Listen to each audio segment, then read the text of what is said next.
let us understand what all, what is the scope which is covered under e-invoice.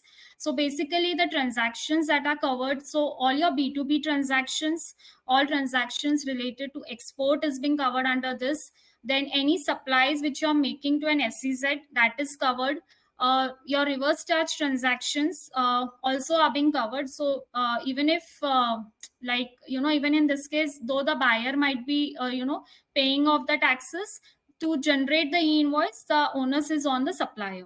And any supplies through an e-commerce operator, even so on behalf of their supplier, they can also generate the e-invoice. So these are the segment, or your supply types which are covered under the e-invoice. So so the B2C part is not covered under e-invoice. So all this new currently you would be having a single format for your B2B as well as for your B2C. So here you have to ensure that only for your B2B segment you are generating the e-invoice. For B2C you have to handle it in a different manner. So all those things needs to be handled going forward.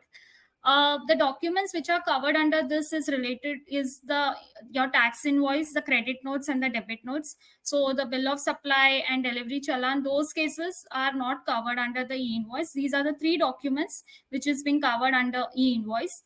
And as I mentioned earlier, the sole responsibility of e-invoice generation is on the supplier, or in the case of such suppliers who are doing the business with by using this e-commerce platform, so here the responsibility is on the e-commerce operator as well.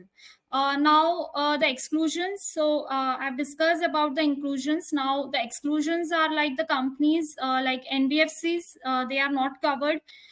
SEZ developer is covered, but SEZ unit is not covered. So that understanding needs to be there. And as I already mentioned, your B2C transactions are not covered.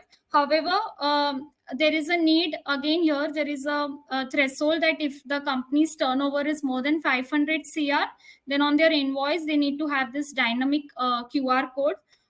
So yeah, so for those categories,